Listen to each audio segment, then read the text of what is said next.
Ok, une grande salutation à tous. Je suis là avec vous pour un bref rappel sur la diarrhée. Avant de commencer, n'oublie pas de s'abonner, commenter, like et partager. Ok, la diarrhée est un problème fréquent. Elle se caractérise par des selles de consistance liquide ou molle, plus volumineuses et nombreuses qu'à l'habitude, plus de 3 selles par jour. Il ne s'agit pas d'une maladie, mais d'un symptôme. Sa cause la plus fréquente est l'ingestion d'eau ou d'aliments contaminés. Elle dure 1 ou 2 jours, puis disparaît sans nécessité de traitement. Pendant toute sa durée, il faut bien hydrater quand le corps peut perdre beaucoup d'eau et de sels minéraux. Cette mesure est particulièrement importante pour les enfants et les personnes âgées. Les causes de la diarrhée est un problème intestinal qui implique l'un ou l'autre des 3 mécanismes suivants. Parfois, ils sont présents simultanément. Premièrement, un manque d'absorption par les intestins du liquide contenu dans les selles. Deuxièmement, un transit intestinal accéléré, ce qui empêche l'assèchement des matières fécales.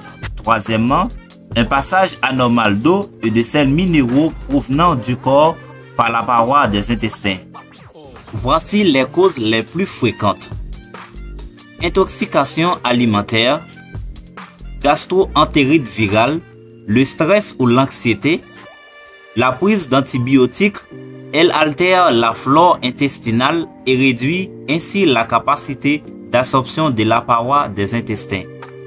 Une maladie intestinale chronique, tolérance au lactose. Mentionnons que le choléra peut entraîner des pertes de 10 litres de diarrhée par jour. Il est toutefois très peu fréquent dans les pays industrialisés. Les symptômes de la diarrhée: des selles molles ou liquides, envie plus fréquente d'aller à la selle, des douleurs et des crampes abdominales, des ballonnements. Les mesures préventives de base: diarrhée infectieuse. Se laver les mains fréquemment à l'eau et au savon ou encore avec un gel à base d'alcool est le moyen le plus sûr de prévenir la contagion.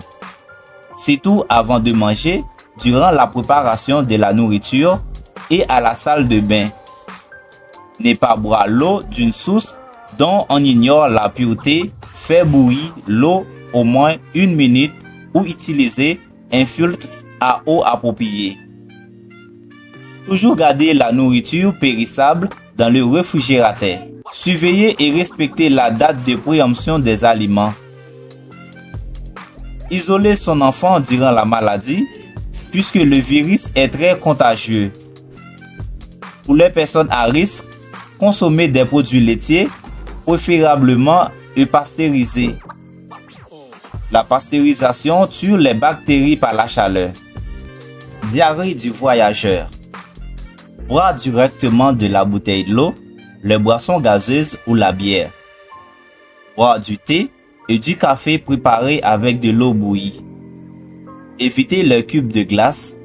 Stériliser l'eau en la faisant bouillir au moins 5 minutes ou en utilisant des filtres ou des purificateurs d'eau. Se brosser les dents avec de l'eau en bouteille. Ne manger que des fruits que l'on peut peler soi-même. Éviter les salades, la viande crue ou peu cuite, de même que les produits laitiers. Diarrhée associée à la prise d'antibiotiques. Prendre des antibiotiques uniquement si cela est absolument nécessaire. Respecter scrupuleusement les indications données par le médecin quant à la durée et la dose d'antibiotiques. En général, les diarrhées aiguës guérissent après 1 ou 2 jours avec du repos et quelques changements dans l'alimentation. Pendant ce temps, la diète doit comprendre uniquement des liquides pour prévenir la déshydratation, puis un apport progressif de certains aliments. Dans le cas de diarrhée liée à la prise d'antibiotiques, les symptômes cessent en général dans les quelques jours qui suivent l'arrêt de l'antibiothérapie. Ok, merci à tous et n'oublie pas de partager, commenter, like et s'abonner. Et au revoir pour une autre prochaine vidéo. Ciao!